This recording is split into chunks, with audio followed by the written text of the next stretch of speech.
How's the food, sweetheart? Rotten. That's nice. Where's the stuff? The stuff is here now. Great new day sensation. Light and free now. Gives you elevation. Enough is never enough. Enough is never enough of the stuff. The stuff, the taste that makes you hungry for more. The stuff, taste that delivers. Stuff. You ever seen this movie before? I've never even suggested heard of it, but before I watched it for this week's review. I fucking love this movie. So I only watched this for the first time about 2 or 3 years ago. Yeah. But the director, I need to go into his back catalogue because I didn't actually realise, but I'd seen one of his films like a decade ago. And it's even more bonkers than this one. Yeah. It's called Q the Winged Serpent, and it's basically about a dragon that's attacking New York. Oh, really? And it's really low budget, like early 80s, late 70s. And it's like this claymation dragon just swooping through Manhattan and picking people up and taking them away and shit. Fuck, it's like terrible but brilliant. Yeah. But anyway, so when I was looking through IMDb for doing this, I realised it was the same director. So I was like, oh shit, I need to go check out everything else this guy's done. But the stuff is, it's one of my favourite films ever because it hits such an interesting note between being clever satire, really fun adventure film. I don't know really could you call it a horror movie, but there's such a sense of fun the whole time through.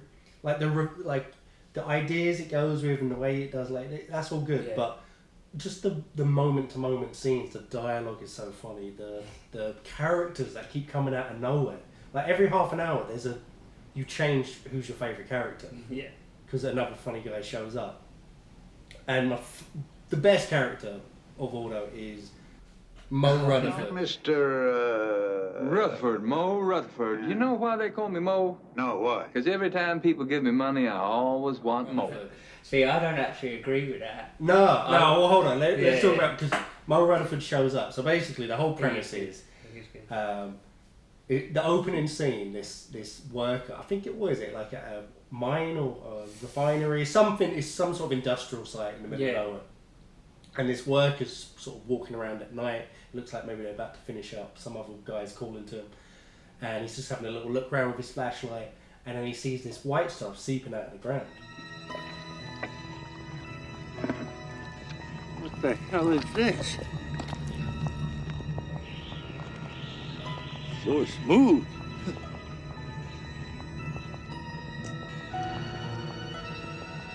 That tastes real good. And then he just goes over and like sticks his finger in it and starts eating it. Yeah, Which I thought like, no fucking way you do that. And he's immediately like loving it. And that sets up what the movie's going to be as well. It's so stupid. And then it cuts straight to the stuff. It's already like a worldwide phenomenon. It's this new product that's come out of nowhere. And all these heads of the other big industries, sort of like Nestle and stuff, are worried about this new product on the block that is taking over everything, making millions out selling everything, and no one knows where they come from or how they make it. So they hire an industrial spy, and that's where Mo Rutherford comes in.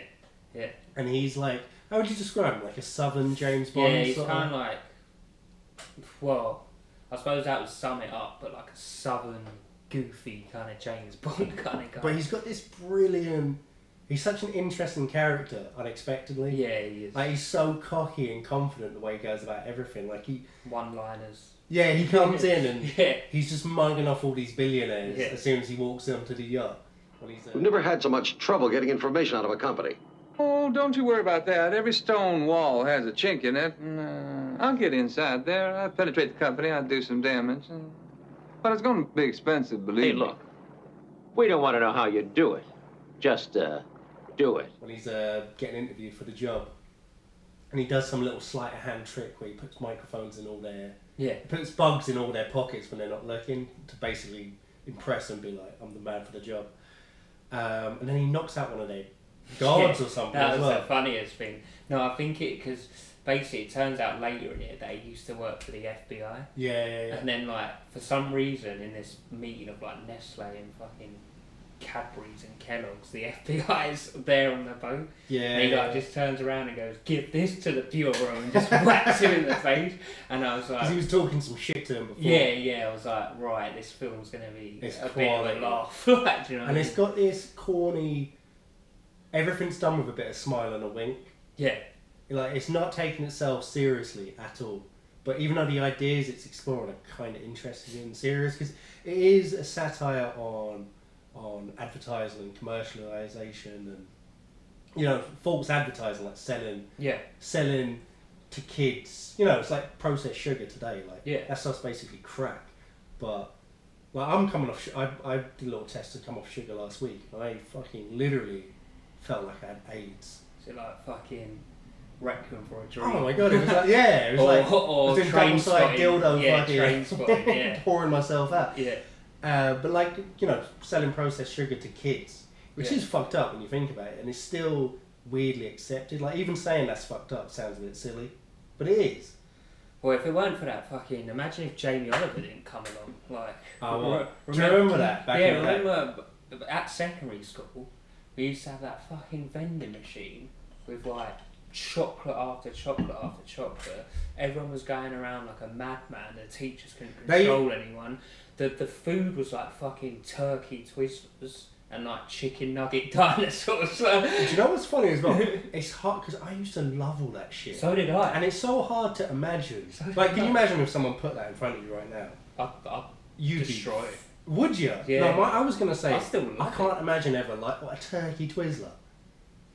No. Turkey Twizzlers are the absolute. That's like what Jeremy Kyle contestants. It is basically That is like disgusting. just ground up chicken. There's no part of like the animal you're supposed to eat is in there. beaks and shit. Yeah, that would be like And ground then up trotters. you had those like massive, you know, rollover hot dogs, which were like an absolute bat. Like it was like breakfast, lunch. But the thing is, it's funny though. You were saying about drinking all the cokes and stuff, because in school they were 100% right to get rid of all the cokes. I know, but I used to love. But do you remember there was all out riots and shit? Yeah. Like everything would be normal before the first little lunch. You'd have that like breakfast lunch, that 20-minute one, and then people would just fucking go crazy halfway through the day. And it was all. And do you remember when they tried to meet us halfway, where they got rid of the Coke and everyone went crazy? So they brought back Diet Coke, and people were still going crazy. Yeah. I remember So then they got rid of that, and they brought in that. I've never seen it in a shop before. So fucking. It was. It's like a bronze colour can of Coke. Oh, and it was no caffeine. In it. diet, sugar-free, caffeine-free, fizz-free So Coke. horrible. So it's basically just black water. But it was Coke though. It were, man. They It was like, fucking- this is still Coke, and it's like, no, it's not. Mo Rutherford, he's on the Mo case, Rutherford, yeah. and he heads over to meet the marketing the head of marketing for the stuff. So she's like this little young marketing guru who's run the entire marketing campaign, strategized the whole thing for the stuff, came up with the name of it, everything. The stuff. So he walks in. She's filming a whole shoot for the stuff, like an advert. And he walks in, and again, this is what I mean about what a confident like prick he is. Is Mo Rutherford just walks in and starts shutting down the whole production, being like reading everyone's name tag, being like, "John, you can shut those lights off, like turn that camera off." She's like, "Who the fuck are you?" And he sells her some line that he works for an oil company and he wants to buy her agency and make her the head of it. So she immediately runs for her assistant, was like, "Give me a dress," and cancelled my dinner date. And they go out together, and I think they fuck on the first night. Well, I mean, look what you did for the stuff. You invented the name, as I understand it, and you created the image and put the whole sales pitch together. This is what made me laugh the most. Mo Rutherford's like, do you know, he just repeats the same, do you know why they call me Mo? Because I love money and I want more. Yeah, money, I always want more. Yeah. And I just burst out laughing because he repeats that line. And then there was this weird exchange before they went out to dinner and fucked. He was like, "My limo's outside," and she's like, "So is mine." And he's like, "I bet mine's bigger than yours." And I just burst out laughing. But you know what I liked as well is every so funny. what do you call it? Every show, every movie, every show, whatever. If there's going to be a love interest, it's always there's some rule for some reason that they're supposed to hate each other at first. Yeah. And then they fall in love. Yeah, yeah. And in this, there's none of that. Like, she's just immediately like, I fucking love Mo. They just fuck immediately, and they love each other after that. And there's never a hint of conflict between, like, even when he tells her later, I'm an industrial spy, I lied about all that stuff before, she just starts giggling. Yeah, like, she doesn't give a shit. Like, there is a lot of, like, well, that's why it's kind of good, because it's just so, like, funny. Like, you see them meet once, and then after that, you never see them do anything else. And then, like, they're kissing each other, and, like, it's like, oh, that was quick. Yeah, there's you know no, what I like, mean? Like, that's what I mean, because he is a bit of a James Bond-esque character.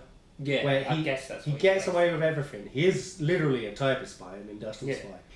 And he's just fucking all the chicks. Like, everyone likes him. Like, he chats up every woman he meets in the movie. Yeah, he does. Do you remember that waitress where it's like adds nothing to the movie, but he's just like, hello, darling, you pretty, what's going on? Alright, doll face. Yeah. So anyway, so he meets her initially, obviously to get in to the stuff and figure it all out. There's a forwarding address to this random little town. So he drives there, and it is like it's barely a town. It's like a hillbilly. Bumfuck middle of nowhere. Yeah. Like nothing going on. Post office and a general store. Yeah. That's it. So he shows up. Mo Rutherford shows up, and he sees a gas station attendant. Plug, yeah. And he comes up, and he's offering him to like wash his car or fill him up or something. No, he's like, go in the toilet because I changed the toilet paper. And he's like, do you want to use the toilet? Yeah. He's like, no, I'm okay. And he's like, I just got a new towel in. Like, what the fuck? What? So do you think there was something in the toilet waiting for him? Well, I thought two different things. Maybe we know what happens later on. Maybe there was a trap, possibly. Or secondly, There must have been. Or secondly, because he even mentions it later. Oh, we've got two new people now, and then he just fucks off. Well, but maybe he runs away already. Yeah. Maybe like they just don't see anyone, so he's like, "But I've changed the towel." Yeah, I don't know. Well, he runs away, so it must have been a trap. Yeah, but it doesn't address it enough where you really know either one. Yeah.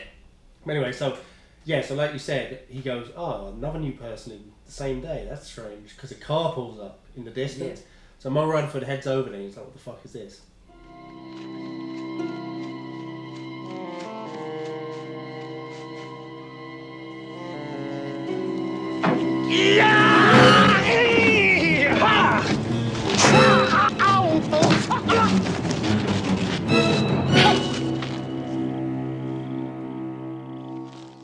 You're Chocolate Chip Charlie. Well, I sure as hell ain't the Kentucky Colonel. Get off of me. Chocolate Chip Charlie jumps out from the back, so he's just doing like kung fu moves. So he's this like black businessman who was a mogul of a giant chocolate chip cookie factory company, whatever you call it. Oh. Who's a rival brand, obviously, to the Stuff. Yeah. And the Stuff they've got in with his family somehow. They paid him off. Who obviously also own stocks, and they got them to throw him off the board and buy out his stocks. And so he's pissed, obviously. So he's come to investigate the Stuff as well, try and figure out what's going on. So these two team up. And how pissed were you that they split up? And then you never see him. I should have been the whole time, man. I know! Like a detective duo, man. Because when that happened... Like Starsky and Hutch. The first time I was watching it, when I was like, okay, so this is going to nearly be like a buddy cop movie from here on out, I was like, this is hysterical, man. This is so funny. But they split up eventually. I forgot about his fucking backstory until you told me. I got so lost What's in the backstory? No, what you just said about the owning the chocolate chip company. Yeah, that's his nickname. I got Chocolate Chip Charlie. I got so lost in his erratic behaviour that I forgot what he was doing. Well, what's brilliant as well is everyone addresses him as Chocolate Chip Charlie. Yeah. And everyone knows, so he must be one of the, like Bernard Matthews, like he's the face of the company and he owns it and runs it. So anyway, so they're heading around this town. Like Colonel Saunders. Yeah. Yeah, basically. They head to the post office. Yes. Because obviously the lead is that there's a forwarding address. So they head to the post office and there's this weird guy that's in there that runs it, who's acting a bit kooky. And he's sort of just being a dick when they're asking questions, and he heads back into the back and they hear like a weird gargling noise. Oh, yeah. And they head in there and he's been stuffified, where he's basically like flat out on the floor. I always knock first.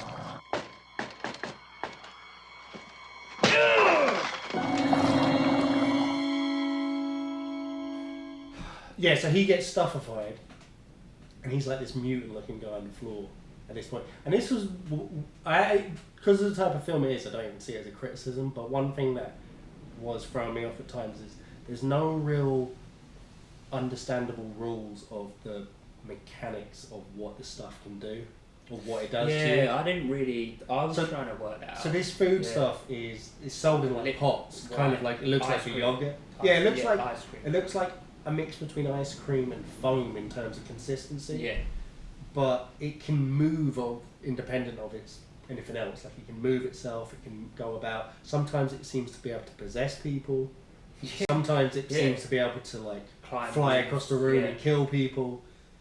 Sometimes people, like I wasn't even sure, I thought this guy was dead and then he actually kind of like comes back to life.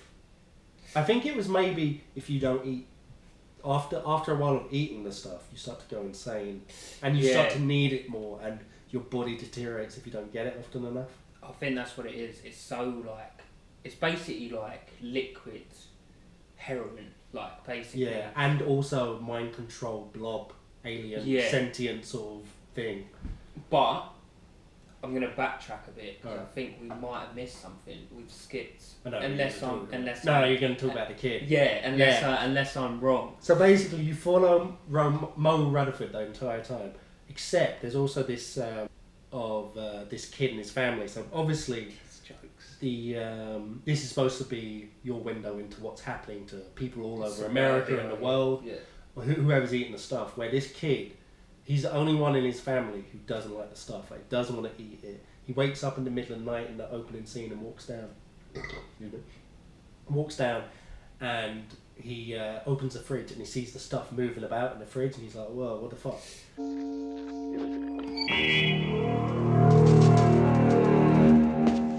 You scared me. You shouldn't be walking around here like this. What are you doing down here? I thought you were a burglar or something.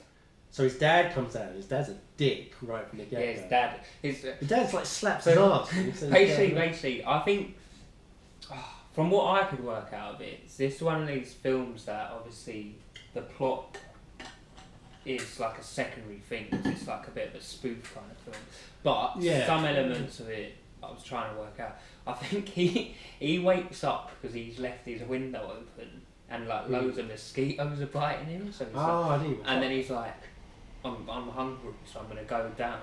And then I think he may have even eaten the stuff, but he saw when he opened the fridge, it was like crawling about. Yeah. And I don't think anyone else had seen that, and no one believed him. His dad was like, "Shut the fuck up." I think also though it was an element of some people, because it's the same with like advertising in general, or when someone's trying to sell an idea. It's like, how gullible are you? He was less likely to be taken in by the stuff naturally. Like he'd probably eaten some of it already, but he hadn't been as influenced by it as his family, because his family were fully in, and it's quite creepy and dumb as well, because they're just constantly like, don't you want to eat the stuff, Jimmy? Yeah. Everyone else is eating the stuff, and his like older brother's eating it and all happy, and they all fucking hate him, and he's getting grounded, and like no one likes him in school because he's not eating the stuff.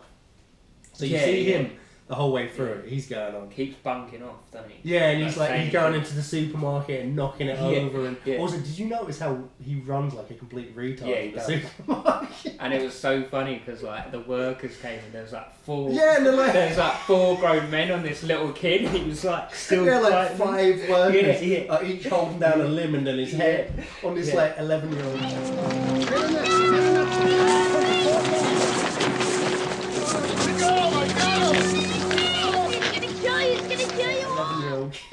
But that was something that made me laugh as well. Like he comes down the next day and like they do it all on purpose. It's obvious. Like the dad's reading like one of those giant papers and he looks down like they do in the movies. Like pushes it down and goes, if he thinks he's getting another day off school, and then he comes down and is like, oh, I got a stomach ache, and so the dad goes, why was you downstairs trying to eat at 4 in the morning? And I just burst out laughing. Like, they do it deliberately. It's so funny. Yeah, so that's all going on. So there's that. So Mo Rutherford and Chocolate Chip Charlie they see that guy, or the stuff flies out the window. That's what happened. Yeah. So the stuff like leaves the guy's the post office guy's body and flies out the window. So they run out the window and they have only, I think they got a gun or something. Yeah.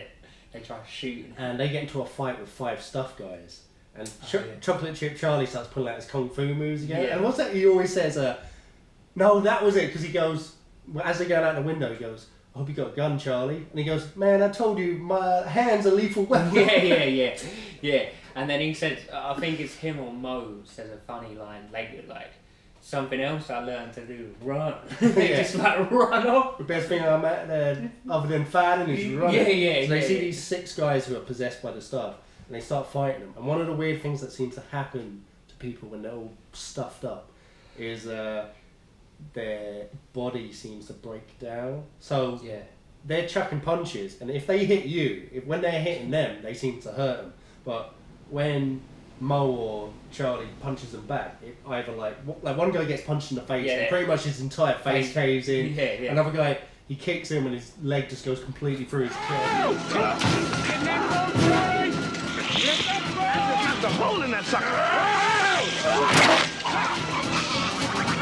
Get in the boat! So they beat the shit out of these guys straight away. Jump in a boat and escape. Yeah. And when they get back and they're in a diner, and they basically, this is when it's like, oh, why? They decide to split up. Yeah, they do. Which is fucking so annoying, man, because it's so fun up to that point. And you don't really see Chocolate Chip Charlie again for ages, yeah. Which is a shame. But he tells him, go to the FBI. This is my contact, because obviously Mo used to work in the FBI, and he says, speak to this guy, tell him this is going on. He won't trust me because he left the FBI in disgrace, obviously because he's a bit of a dodgy cunt, so he's probably up to something bad. So so they say their goodbyes, and then another, like, this is why I love it, because of some bits of this movie are so convoluted and dumb, but it's just, there's something about the charm. It nearly is the charm of it that it does these things. But he before they leave, Charlie's like, he sees in the paper, he says, "Hey, look, this kid doesn't like the stuff either." And it's the boy that we've been following, and it's in the paper, like a national paper, that he knocked over all the stuff in the supermarket and caused a racket. But my point on that is the stuff. This corporation seems to control everything, so they could be controlling the press. Do you know what I mean? So maybe they put that in. But would they even want that to be out? Oh, because it looks bad on them. Because I know it, like, they control a lot of stuff. Yeah. They control a lot of things, but it feels like, and they've got there extremely fast, and it feels like they will, like, if you go 6 months down the line, they would control all the papers. Yeah. But they don't yet. So I think this is just kind of put in there. Yeah, it's just like, they probably wouldn't want that in there. Yeah. Really. So anyway, so they split up. Mo Rutherford heads on to, he meets up with the Nicole, the marketing strategy chick. Yeah. And he tells her he's an industrial spy, tells her about the stuff. She's like, oh shit, she feels all guilty because she's like, I'm the reason this is so big, or part of the reason I helped sell it all. So they start working together. And before that though, he goes and picks up little Jimmy, whatever the fuck he's called. And it's so funny because so basically things have gone crazy in Jimmy's house. It's got to the point where his family's so mind controlled that unless he eats the stuff, they're just like not even letting him leave his room. Yeah, because he... So and they leave him up there with a bowl of stuff and say, "You fucking eat that. Yeah. You're not allowed back down." Well, basically, he gets into a ton of trouble because he's gone to the supermarket. Yeah. And smashed up the stuff, and then he just gets off the bed. And he's like, it's like Great Escape. He's like bouncing like a ball, like in solitary confinement. That's probably why they were doing it. Yeah, that's probably why they were doing it. And he's like, grounded for life. I just burst out laughing. It's like he's a bad actor. Like so everyone bad. in the family was not badly acting, but kind of purposely overselling the fact that we're brainwashed.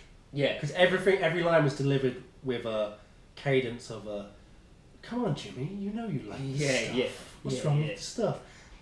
But the kid was a bad actor, but he kind of didn't matter too much. So like, it's not going to win any Oscars. Yeah. I mean, So anyway, so he comes up with a plan where he tries to fake it. He tries to use shaving foam. And he puts the real stuff down the toilet. Yeah, and he goes down and he's pretending to eat it. Oh. But his family, first they're falling for it, then they clock it, and so he literally dives out the window, runs down, and then Mo Rutherford just pulls up. Get in the car. Who are you? I saw it move too. Get in the back. Leave him alone!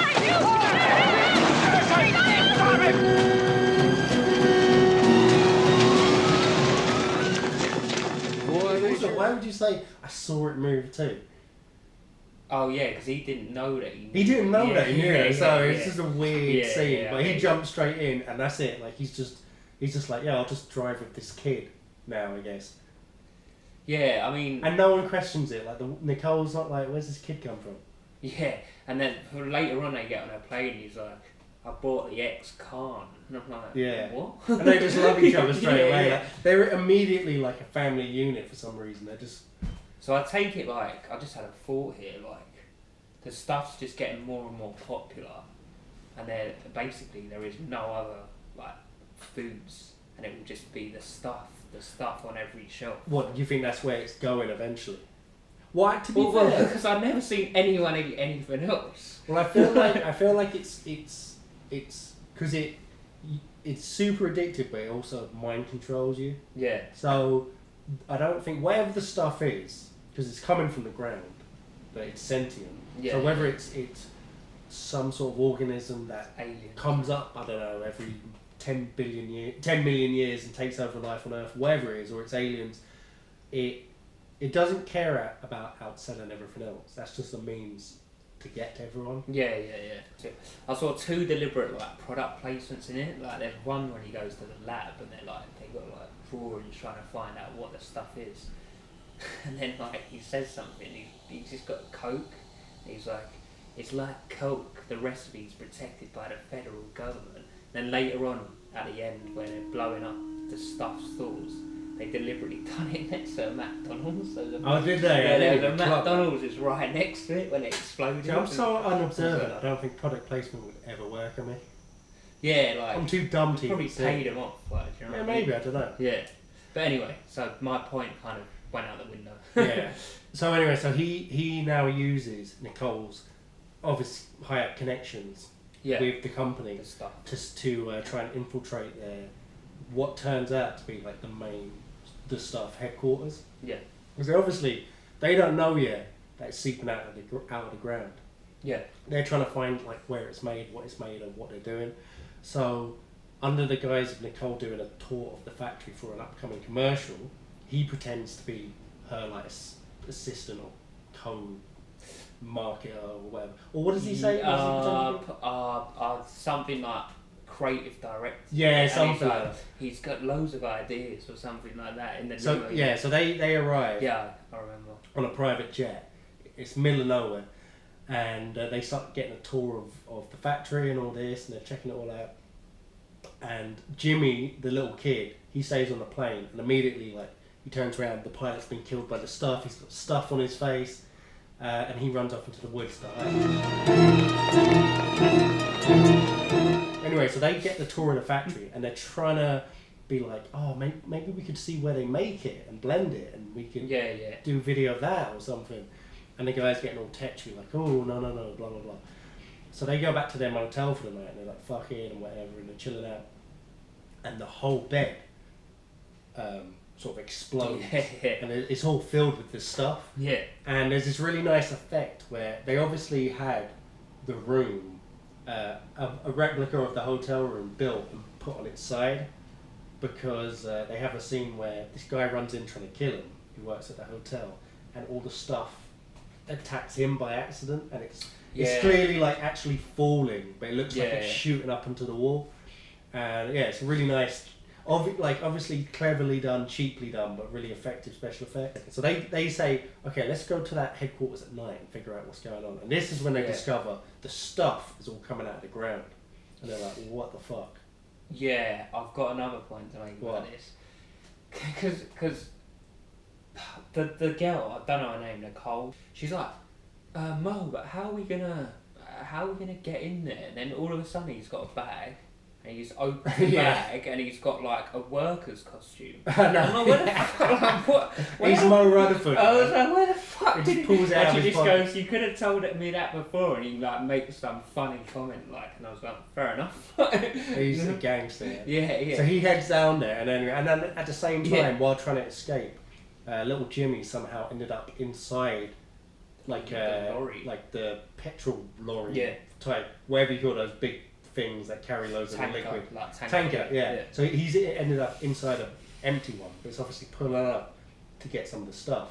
So Mo hears him inside. He's like, oh shit! So he knocks out a couple of guys, steals the truck that he's in the back of, Luckily with enough. some stuff in the back, Yeah. and helps him out.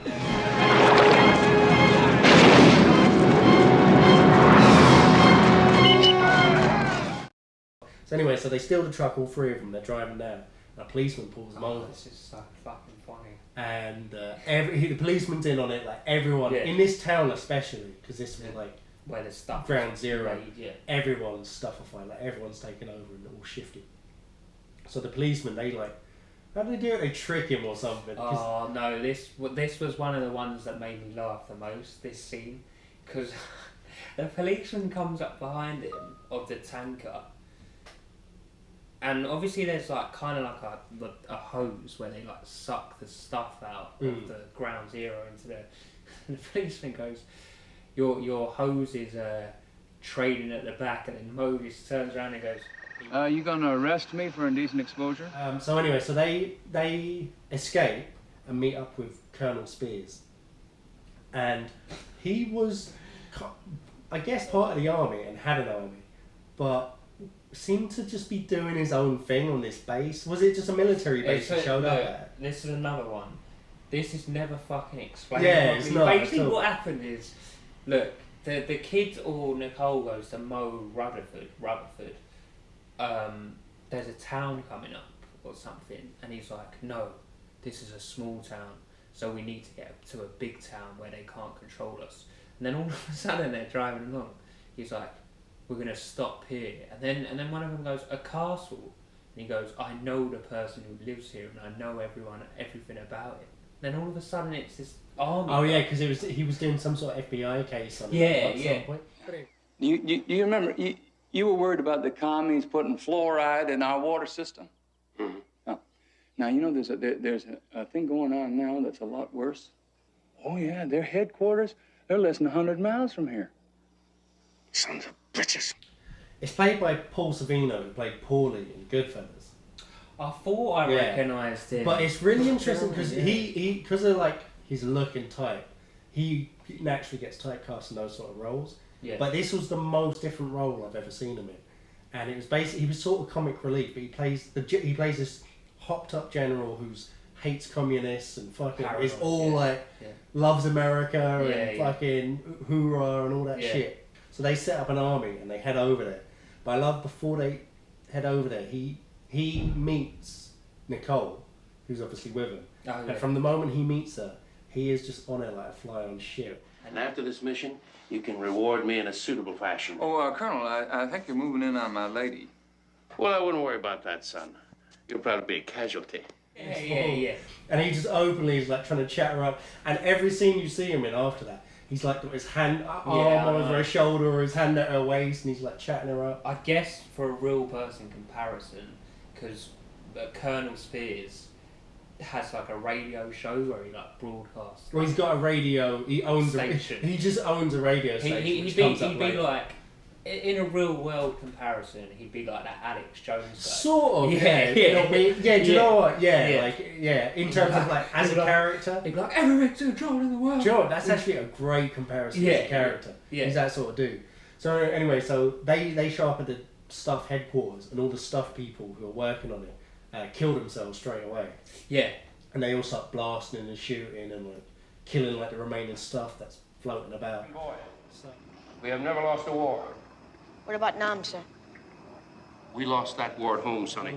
Like again, it is convoluted where the Colonel Spears is just like, I own a radio station. Yeah. We'll go there and broadcast this message out so everyone knows. So they head over there, and they're like getting ready to do this broadcast, and they're going to let everyone know in the country that like the stuff is dangerous and all this. And then finally, Chocolate Chip Charlie shows back up. Yes. And everyone loves him. Like Yeah, Nicole's never met him, but she's immediately like, Chocolate Chip Charlie. I can't believe it's and you. the kids, they're like, everyone knows. Yeah, everyone loves him. And he's like being all nice and whatever. But as soon as he gets alone in the room in the radio booth with Nicole, he realizes that he's been stuffified.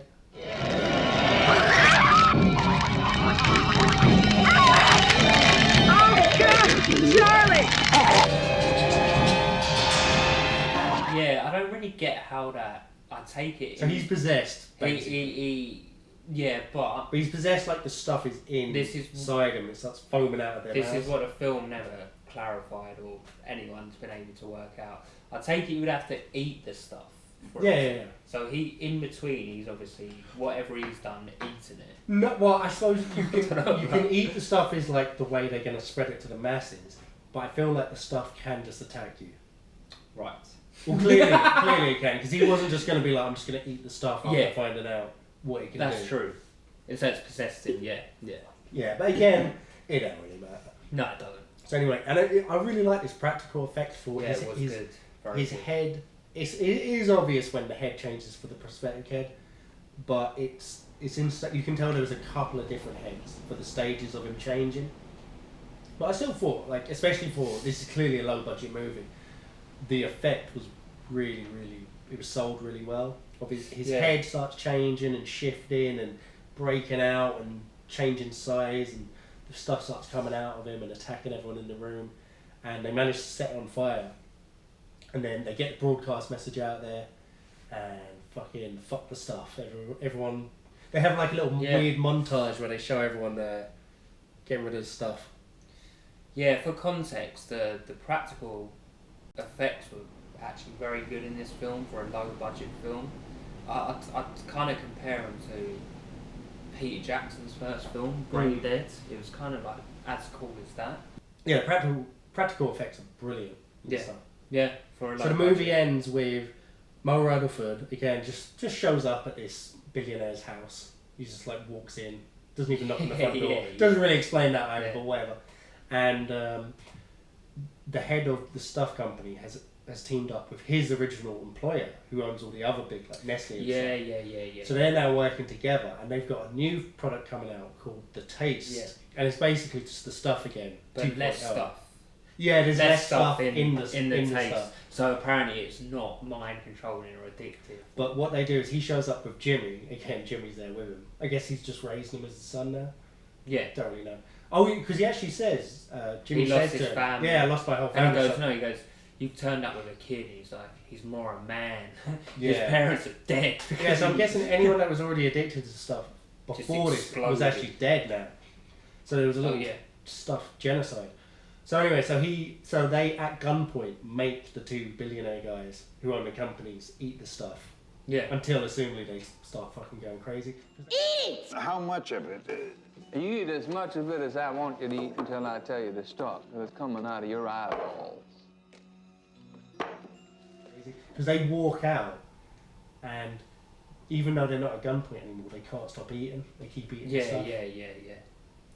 And that is how the movie ends. Until there's one last shot where you see someone breaks into a warehouse, I think, and finds loads of the stuff that I guess got forgotten about. Yeah. So basically ends hinting that it's just going to happen again. Yeah, basically there's like loads of boxes, and it's like kind of looks like back alley crack deal. It's like they're all shifting, looking around, and pass over the kids. Favourite things: Chocolate Chip Charlie, Mo Rutherford, Colonel Spears. Every character in this was brilliant. I loved all of them. The way it satirised like the advertising agencies and junk food, and just in general, it was just brilliant movie. It really did give me. I always say this. I always try and compare films with other films that I've seen that gives me like same vibes, and it really did kind of like give me the same vibes as They Live.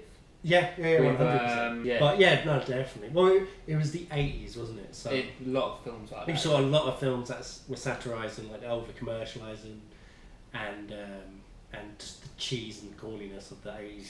Yeah, definitely at the start when the guy first finds the stuff, got very like the Thing vibes when it's like in the middle of like the snowy like area, like the mine kind of thing. So, and it's one of those movies that it couldn't work in any other decade. No, it's perfect. Yeah.